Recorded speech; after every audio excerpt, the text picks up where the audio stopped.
Voilà, maintenant les paramètres sismiques ont été réglés et puis le calcul est actuel. Je peux venir cliquer sur le bouton droit de la souris et puis choisir tableau et je vais choisir réaction. OK. Et puis je vais venir me mettre au niveau par exemple de la combinaison selon X. Et puis là, vous voyez, la somme totale, c'est le 6880. C'est en fait les fois tranchants sismiques à la base. Si je mets au niveau de Y, le voilà, c'est la même chose. Et voilà pour le reste aussi, vous voyez qu'il n'y a pas d'excentricité, donc c'est le même effort. Maintenant, pour s'assurer que tout va bien en calcul, côté calcul avec les règles de Eurocode, je vais aller cliquer sur Analyse, note de calcul complète. Je vais prendre la nouvelle masse, donc ça c'est la nouvelle masse. Je la prends telle quelle et je vais venir la mettre dans ma feuille Excel de calcul. Voilà. Je vais mettre le CP de 0,075 et notre Q il était égal à 2. Et voilà en fait le résultat, c'est le 6880 conformément au résultat obtenu avec robot. Donc tout va bien côté calcul. Voilà, maintenant ce qu'on peut faire c'est visualiser les résultats sur les barres concernant le contournement. Donc tout simplement vous venez et vous cliquez sur HUB 140, sélectionnez et puis on les isole. Et puis comme on avait fait avant, donc je vais venir enlever ici l'épaisseur, je peux aller cliquer sur résultat, diagramme barre, et je peux venir choisir par exemple force X, paramètres, appliquer, et je peux visualiser en fait les résultats. Voilà. Et je peux venir donc évidemment choisir d'autres combinaisons et d'autres types d'efforts. Ça dépend du choix que vous faites et des sollicitations à cocher ici. Donc voilà, c'est conformément, c'est la même chose comme on l'avait vu avant pour les autres barres. Donc voilà, on est venu donc vérifier que l'effort tranchant à la base est bon. Et puis on est allé voir comment donc visualiser les résultats diagrammes graphiquement des barres de contournement. Ce qu'on va faire maintenant, c'est générer les combinaisons. Donc je vais cliquer sur chargement, donc combinaison automatique. Je vais choisir combinaison manuelle, cliquer sur avancer. Ah oui. Et puis là, je vais choisir, donc je vais enlever le fire. Là, je vais cocher tout. Les groupes, donc on s'assure, donc ça va, en principe c'est bon. Et puis ici, on doit avoir, comme on l'avait dit, toujours donc des choses qui sont pas vides ici, d'accord. Pour permanente, c'est vrai que c'est le 1 et le 2, donc je vais le transférer ici. Exploitation, c'est bon. Le vent, c'est bon. Neige. Et puis sismique, donc on a tout ce qu'il faut, ils sont là. Très bien. Suivant, je vais cocher tout ici. Et puis là, je m'assure en fait. OK, générer.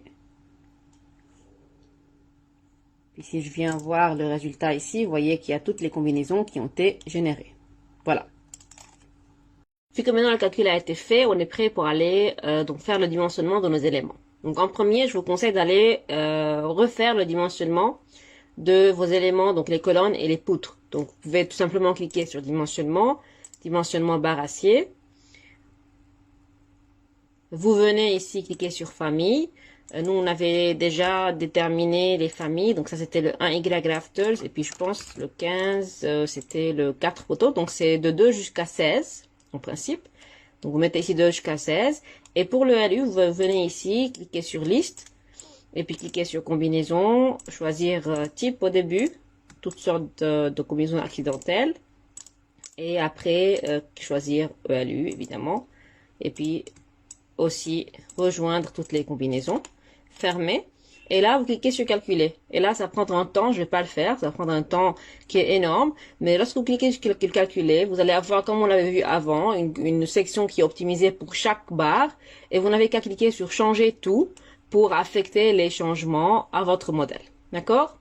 Maintenant, ce que je vais faire, je vais quand même dimensionner les bracings, ou bien les barres de contournement. Donc, je vais aller cliquer sur dimensionnement barre acier. Donc, une chose avant de continuer, c'est lorsque vous changez tout dans le dimensionnement des barres horizontales ou bien verticales, vous devez relancer le calcul, d'accord, avant de continuer avec le dimensionnement des barres de contournement. Ok? Donc, dimensionnement barre acier option. Donc, ça, c'est pour les contournements, on l'a pas encore fait. Et puis, ce qu'on peut faire ici, c'est choisir par exemple barre, voir de quoi il s'agit dedans.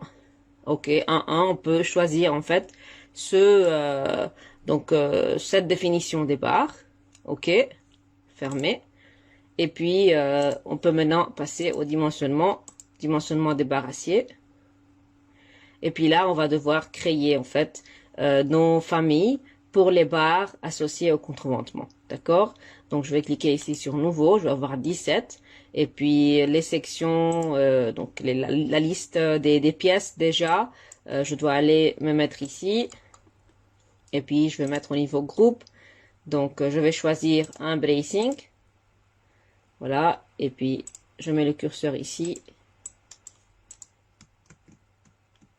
Attendez, je vais quand même... Voilà. Liste des pièces.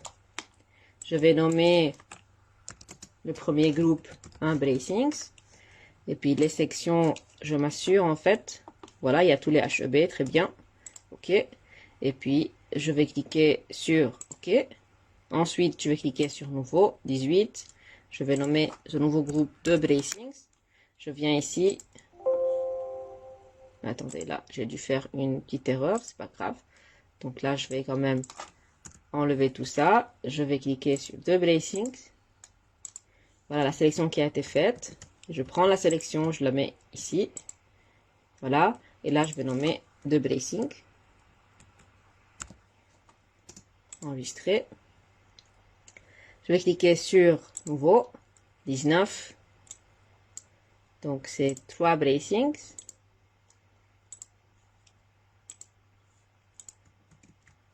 Je la mets ici.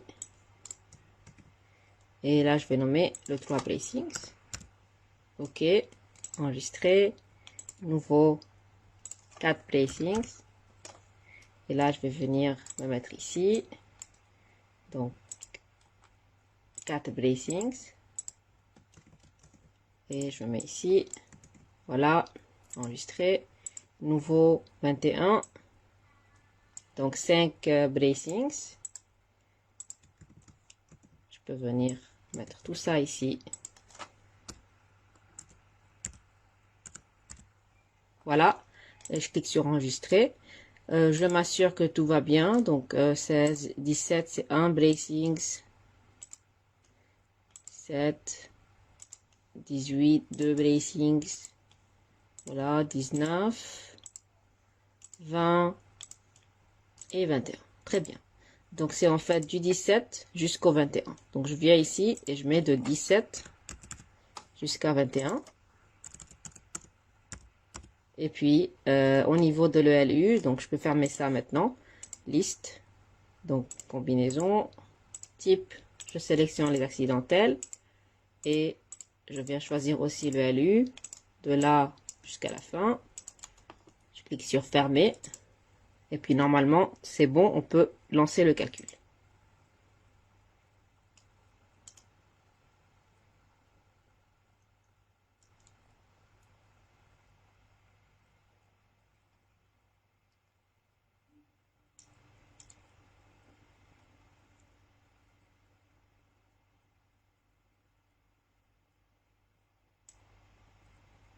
Voilà les résultats.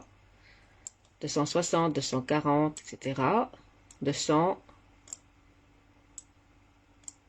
et 140. Donc, on peut venir cliquer sur changer tout simplement. Et puis là, vous voyez que les combinaisons donc prépondérantes, ce sont les accidentelles. Donc, je vais cliquer sur changer tout.